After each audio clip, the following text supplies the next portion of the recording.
This is ABC-7 Extra. Welcome to ABC-7 Extra. Good evening. I'm your host, Dylan McKim.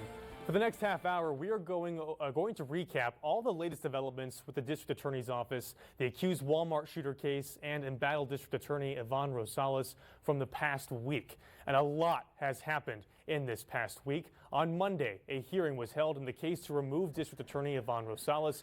A jury trial was set to begin in March of 2023. But before that, another hearing was scheduled to decide if Ms. Rosales would be suspended pending that trial. None of that matters now. In that hearing on Monday, Iván Rosales came to an agreement with County Attorney Joanne Bernal to resign from her position by December 14th. Rosales' resignation letter was read aloud in court. She said all duties of the DA position have been turned over to second in command, Salah George Alhana, until Governor Greg Abbott can name a replacement. On Friday, Governor Greg Abbott sent a letter back to Rosales accepting her resignation. The removal case has been dismissed. We are waiting on Governor Abbott to name her replacement. Until he does, Rosales is in a holdover status and will continue to get paid. We'll go over her potential replacement later in the show. And just 2 days later, a highly anticipated hearing in the accused Walmart shooter case began. The judge in the case was set to make a ruling on whether or not a gag order was violated. There's a lot of backstory leading up to this hearing, so we're going to give you some perspective. This all started back in July when Judge Sam Medrano, who oversees the Walmart shooting case, issued a gag order prohibiting prosecutors and the defense from talking about the case with journalists after Rosales said her office was going to be ready for trial on a certain date. On the third anniversary of the August 3rd shooting, ABC-7 interviewed former Assistant DA Amanda Enriquez about death penalty cases. Remember her, she's key in this. The next day, El Paso journalists received an email that stated it came from the family of Alexander Hoffman, one of the 23 victims of the mass shooting. The email stated Enriquez violated the gag order when ABC-7 spoke to her. However, Enriquez was no longer working for the DA's office, so she did not violate the gag order. Benton Municipal Judge Roger Rodriguez is accused of representing the DA's office when he impersonated the Hoffmans in that email. Rodriguez is also accused of threatening the Hoffman family if they didn't cooperate with him. This hearing lasted 2 days. Day one on Wednesday was nearly 4 hours long. For the first time, we heard the Hoffman family plead their case. They say Rodriguez intimidated them by showing them a gun and saying he had very good snipers in buildings. There was a surprise witness, but still no Rosales to be found. We broke it down for you in this story. All right. A full house for the much-anticipated Walmart shooting case hearing. In attendance, all three lawyers of the accused shooter and the Hoffman family attorney, Justin Underwood. But noticeably not there, DA Iván Rosales, former Assistant DA Curtis Cox. In fact, at the start, no one from the state was present. Assistant DA Charles Vance arrived 2 minutes late. He's only been with the office for 3 months and is not even assigned to the Walmart case. Judge Sam Medrano told Vance he heard Rosales was in the building. Are you aware of that? No, sir, I'm not. A security guard said she saw Rosales enter the building an hour before the hearing. Rosales never appeared in court. Mr. Dickey, what is your occupation? The state brought in a forensic audio analyst who has written a report about the 3 audio recordings of alleged conversations between Roger Rodriguez and the Hoffman family. That expert, Barry Dickey, testified there are anomalies in the recordings, but did not say they were altered, as the state had claimed previously in court documents. Next to the stand was the son of Walmart victim Alexander Hoffman, Thomas Hoffman, who spoke through an interpreter, his testimony becoming emotional. Take your time if you need to. Thomas says he was introduced to Rodriguez by Iván Rosales at a meeting on July 1st with multiple victims' families. The Hoffmans testified they met with Rodriguez on multiple occasions. Thomas said Rodriguez would talk about conspiracy theories of the Walmart shooting. Thomas said Rodriguez and his wife wrote and sent the email to journalists, but the email appeared to be written by one of the Hoffmans. Thomas says his family had no idea what was said in the email. Do you think that the district attorney's office used Roger Rodriguez to take advantage of your family? Yes. Thomas visibly emotional as he recalled his conversations with Rodriguez. They're going through something. Don't forget he lost his father. His father was brutally murdered. And now to have to deal with this, I shouldn't be here. Rosa Maria Valdez, the widow of Hoffman, displaying her distrust with Rodriguez during her testimony. I can't even say what my opinion because he's a terrible guy. And during testimony, a shocking sight. Former Assistant DA Curtis Cox walking through courtroom doors. Mr. Cox, are you here with Mr. Norris? Yes, Your Honor. Cox is put on the stand, but refuses to answer any questions. In the advice of counsel, I invoke my rights under the Fifth Amendment. You go from the senior trial chief of the district attorney's office in one of the largest cities in the United States to, oh, I'm taking the Fifth. Cowards. In the end, Judge Medrano cleared the Hoffman family as they now wait for some justice for their loved one. Yvonne Rosales, Roger, and Curtis specifically, they preyed upon a family from Mexico. When you think about what the defendant is accused of doing and what their behavior mirrored, it makes me nauseous. Day one, Judge Medrano clears the Hoffman family of violating the gag order. On day two, Yvonne Rosales did appear in court. She was accompanied by her attorneys Matthew DeCoates and Richard Roman.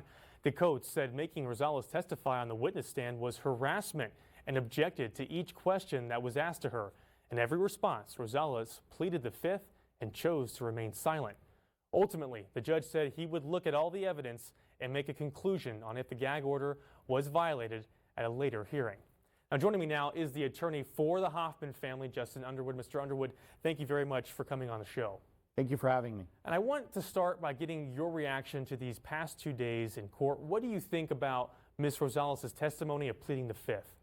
I'm certainly not surprised that that's what she did, given the information that is abundantly clear now, not only to us and the Hoffman family, but also to the public through our filing and through the testimony of the Hoffman family. I'm not surprised at all that she chose to exercise her rights under the U.S. Constitution. Let's back things up a little bit and give our viewers some perspective. When did you get involved in this case officially? I believe I was appointed August 17th by Judge Sam Medrano to represent the Hoffman family. I know a lot of people were confused, thinking that I was just appointed to represent one of them, but that's certainly not the case. I was appointed to represent the family in any possible violation of the court's gag order. And the DA's office claimed they could not get a hold of the Hoffman family. How did you get a hold of them? So at first, I could not get a hold of them, and the reason that I could not get a hold of them was that the DA's representative was telling them not to speak with me, that I was an enemy, and that I was working for the judge, which is completely not true. So about a week later, I was able to make contact with a civil attorney that's working on their civil case, and I informed him as to my concerns about what was happening here in El Paso. He's out of Houston, and so he said, give me a few minutes. And then before he even was able to call me back, Mr. Hoffman began texting me saying, Mr. Underwood, we would like to meet with you. We would like to meet with you in person. Take me through those meetings. What was it like talking with him for the first time? I know they brought some audio tapes with them to show to you. You know, the first time I met with them, you know, usually lawyers, we sit down and we like to take notes as we go along, and I took notes for about 10 minutes, and then I stopped because it felt like somebody was taking, you know, the air out of my chest, and I just listened to them for about 3.5 hours. I could not believe what they were telling me. I was, you know, skeptical at first, but I just, when they told me everything that they had been going through and how the things were matching up that I knew about that were taking place in court, I started to kind of put the pieces together. And then when they told me they had audio recorded Mr. Rodriguez because they had become extremely suspicious and fearful of him, I was shocked. The family brought the audio tapes into me the following week, and I listened to them. They, you know, obviously if you've heard them, they are in Spanish. I'm not perfectly fluent, but I understand probably 75–80% of what I was listening to. And that is probably the maddest I've been in my life in any facet. I had to take extra Advil that day because my head was about to blow off. I was extremely angry for this family. I was hurt for them. And that is when I knew that we had to have assistance other than what I could do. And so what I did after that is you know, I got them translated and turned them over to the people who needed them more than I did. You're talking about the FBI? Yes, that's what I'm talking about. Okay. Now, you worked with the DA's office in the early 2000s, correct? Yes, I did. I was assistant district attorney under Mr. Esparza from 2001 to 2004. You have experience working in that office, and you listened to a family that should be represented by the DA's office, and you're hearing what they had to go through. And you said it yourself, you had taken extra Advil that day, you were having kind of the breath taken from you. I mean, have you ever heard of this? Could you ever imagine this happening to a victim's family, to victims themselves from the DA's office? No, absolutely, unequivocally not. This is by far and away, and I said this, I think I told you this, Dylan, the other day, this is by far and away the most disgusting behavior that I've ever seen from lawyers in my almost 22 years of being licensed. Mm-hmm. We are supposed to hold ourselves to a higher standard when it comes to protecting the rights of others, and this obviously is a betrayal of monumental proportions. You have commended the Hoffman family for sticking up for themselves. They took it under their initiative. They kind of had a sense that they were not trusting Roger Rodriguez, and they decided to start recording conversations and meetings they had with him. In total, 3 recordings. The DA's office had claimed that those tapes were altered in court records. Of course, they brought in a forensic audio analyst in that hearing this past week, and the judge ultimately threw out his testimony. And that analyst, we might add, never really said that those tapes were altered, only saying that there were anomalies in some of the recordings. But you spent a lot of time with the Hoffman family. You've commended them for what they were able to do to stand up for themselves. What was this process like for them? We saw Thomas, one of the sons, get emotional on the witness stand a few times on Wednesday. It's hard to talk about it. It's hard to talk about for him. You have to remember why we're here. You have to remember why these families are here. They are victims of one of the most heinous acts in American history, and they're still grieving. You don't really get closure on something like this until you close the case, right? And the case is not even anywhere near being closed. So in the middle of their grieving, in the middle of their trying to understand the system of justice in the United States, at both the state and federal level, they are now becoming victims again by the entity or the office that is supposed to be their champion for justice. Mm-hmm. They were victimized by the district attorney and her sidekicks. For what reason, I have no idea. Any reason, period, is unacceptable, but it has been extremely hard on them and difficult on them. And I remember the first time that I met with them in my office, Rosa became physically ill in my presence, talking about this. Mm-hmm. It's hurtful for them. It's horrible for them. This is a wound that has not even had a chance to heal.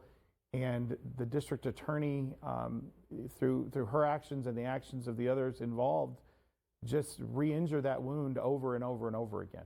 Did they take away Rosa's Century Pass to cross the border? They didn't do it directly because only the CBP and the Immigration Department can do that. But did they have a hand in it? 100% unequivocally, yes, they did.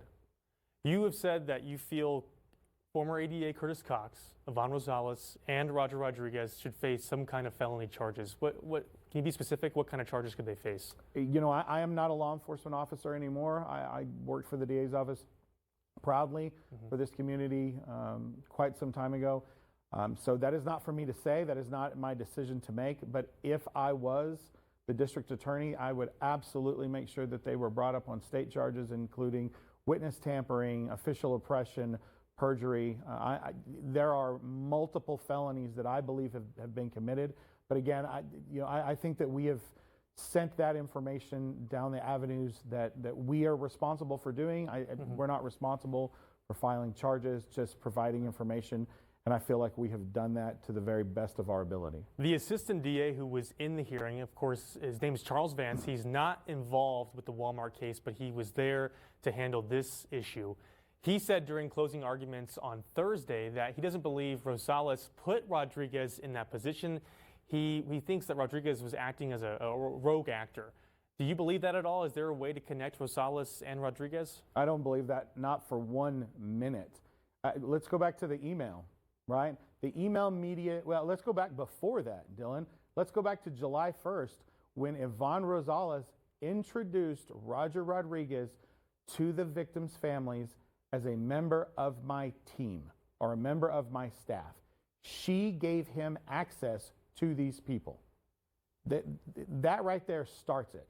Secondly, I should say, the email, right? The email that actually went out that went to, I believe, Channel 7 was front and center for that, but the emails, the addresses that email was sent to was the district attorney's media distribution email list. So what that means is when the DA's office sends out a press release or they send out some sort of statement, they send it to this email media distribution list, so it goes to everybody in local media. Who would have had that? The district attorney's office would have had that.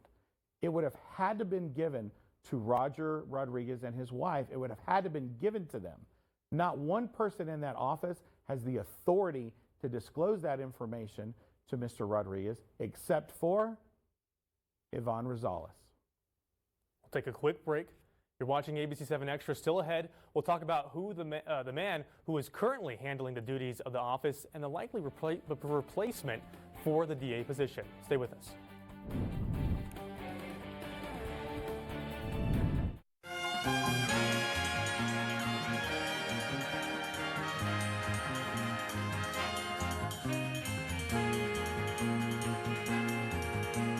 Discover natural diamond jewelry at Susan Eisen Fine Jewelry.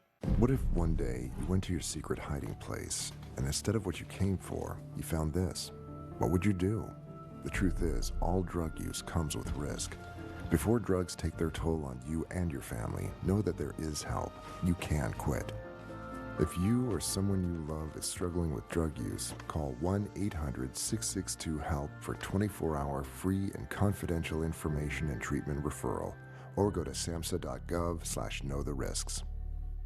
News doesn't stop on weekends, and at ABC-7 neither do we. Start your day with Good Morning El Paso Weekend, the area's only weekend morning newscast at 6 and 8 a.m. Accurate, reliable storm track weather to plan your outdoor activities and keep your family safe. Then get complete coverage of breaking news in the evenings. Plus, an in-depth discussion of major stories that affect you every Sunday night at 10:35 on ABC-7 Extra. ABC-7, where news comes first, 7 days a week. Here at ABC-7, we know how busy life can be. We're live in 20 seconds. Got it. With intensity this high? Top story's been updated. Perfect. We've developed a focus and understanding that every minute of your day counts. That's why we work hard while you're still sleeping. To prepare up-to-date news, weather, traffic, and information to start your day the right way. Experience you can count on. Information you can trust. Here we go in 3, 2, 1. Rise and shine, El Paso. I'm Hillary Florin. And I'm Saul San. They say people, like natural diamonds, form over time. When the time is right, you too will continue a legacy. Only natural diamonds to treasure now and forever. Discover natural diamond jewelry at Susan Eisen Fine Jewelry.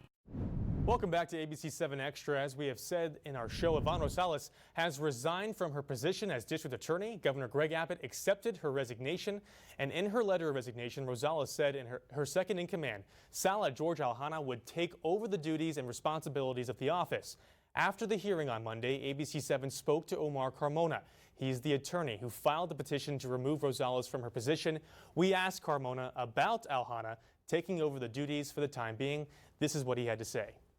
I have no confidence in him either, but this is just for 2 weeks. I think we've waited this long, but I want El Paso to know definitely brighter days are ahead for the criminal justice system. It is going to get a lot better. I don't know who is going to come in for the remainder of the term, but I am confident that things are going to get better here in El Paso County. And still joining us is Justin Underwood, the attorney for the Hoffman family. Mr. Underwood, what is your take on Mr. Alhana? I completely agree with Mr. Carmona. I have zero faith in him at all. He was Ms. Rosales' law partner for 16 years. He has been just a snake in the grass for her since day one. I do not trust him at all. There are staff members in that office who I know don't trust him, and I am cautiously optimistic that we won't have to wait very much longer for our governor to act. Yeah, we don't know who the governor will choose to fill the spot. of El Paso County's DA for the next 2 years, but legal experts have been saying the name Bill Hicks. Now, Hicks spent 12.5 years in the El Paso's District Attorney's Office, at one point holding the position of trial team chief, responsible for training new prosecutors in the DA's office. His legal website says he has been a part of more than 125 jury trials. He also served as a judge of the 243rd State District Court. And Mr. Underwood, you actually say that you've worked with Mr. Hicks. What's your impression on him? I would have absolute confidence with our office of the district attorneys going forward if Bill Hicks is appointed by Governor Abbott. I did work with Mr. Hicks when I was there. I know him to be of sound mind, high character. He genuinely cares about people. He knows how to do the job. I do think he's going to have a mess on his hands. Yeah. That office is completely dysfunctional from the front door, which is intake. Intake and screening is basically the front door of the DA's office, but he has experience in all of those areas. And so I would feel very comfortable if Bill Hicks is named as our interim DA going forward. I do want to say, and I think I would be amiss not to say, there are still wonderfully good people who work in that office. This is not an attack on everybody in that office, because those of you, and you know who we're talking about, some of you have had to put up and be embarrassed by the behavior of your boss and your trial team chief in Curtis Cox. But it is not lost on any of us that some of you are still there working hard, trying to protect our community and do justice, and we have not forgotten about you guys either. If Bill Hicks is selected by the governor, where do you start? When you walk into this dumpster fire, what do you start with? To me, the first thing you do is you reach out to your victims. You get your victims assistance staff together, and you start setting time aside every week to start going through all of your major cases that have victims and their families involved. And at the front the front of that line is the Walmart case. You get them in. You've got to reestablish trust with those families. And then after that, I think you're going to have to address the backlog and the just absolute staleness of the screening intake department. And for those that don't know what screening intake is, when someone is arrested or there's a charge filed, intake or screening is the department of the DA's office that takes that case, prepares it for court, and gets it filed. There are thousands and thousands of cases that are just sitting in there that just have not been touched. Once you start to alleviate that, then when the cases start matriculating upstairs to the courts, then your trial lawyers can start addressing those needs for individual cases once they get into the courtrooms. Certainly a lot of work for whoever that replacement is, including that Walmart case. Mr. Underwood, thank you so much for coming on the show and sharing your insights. Thank you for having me. All right, stay with us. We have more ahead.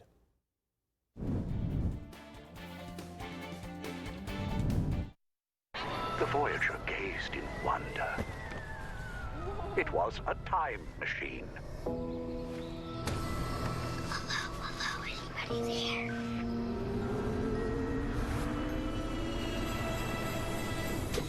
Sam!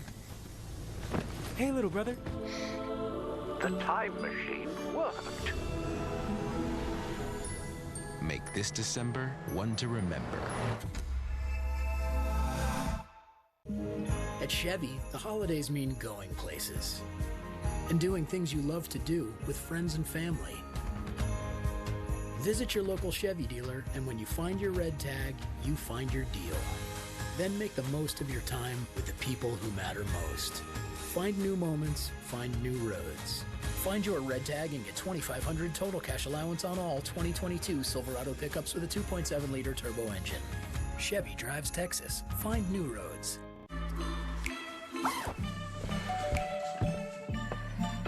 Yo, camping buddy. Okay, you guys ready? Dude, I thought you were driving. I thought you were driving. Oh, I never said I was driving. I definitely can't drive.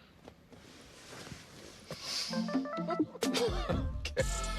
If you're high, just don't drive. It's illegal everywhere. If you feel different, you drive different. At ABC-7, we made it easy to get the most out of the KVIA Storm Track Weather and Traffic app. Just point your phone at the screen to get step-by-step videos about how to set alerts on our app. Get hyperlocal weather conditions and custom severe weather alerts wherever you live and work. You'll be the first to know when severe weather heads your way. Use it to keep your family safe. Scan the code, get the app, get the alert. Sponsored by Mattress Firm. Welcome back. We want to end our show with a little flashback. Back when District Attorney Yvonne Rosales was running for office, we had her on this show for a debate. Then ABC-7 Extra host Saul Saenz asked Rosales about transparency and talking with the media. Listen to his question and her response. Ms. Rosales, let's talk about transparency. Would you be accessible to the press if elected district attorney? And again, we're running out of time, so if you can make it brief, please. Absolutely. That's one of the platforms I've been running on as well, and I've been saying that since day one. Ms. Rosales, I will hold you to that promise if elected district attorney. And Saul did hold her to that promise. Our station as a whole has held her to that promise, and all of media in El Paso has held her to that promise. ABC-7 has not had a one-on-one interview with Rosales since April of 2021. That was 100 days into her administration. We have tried to get her in front of the camera with no success, tried to get her on this show with no success. We have repeatedly asked her office for an interview with the elected official. Those interviews were never granted with Rosales. Ms. Rosales, if you are watching, the invitation is still open. We'd like to have you on the show to discuss everything that has happened in this last year. We will have tough questions to ask, but that's what you signed up for when you ran for a public office. I understand you cannot speak about the Walmart case because of the gag order, but there are still questions about the Yvonne Gabaldon case, the hundreds of dismissed criminal cases, and how you ran your office. We feel the public is entitled to hear your answers. Thank you for joining us for ABC-7 Extra. I'm Dylan McKim. Have a great start to your week.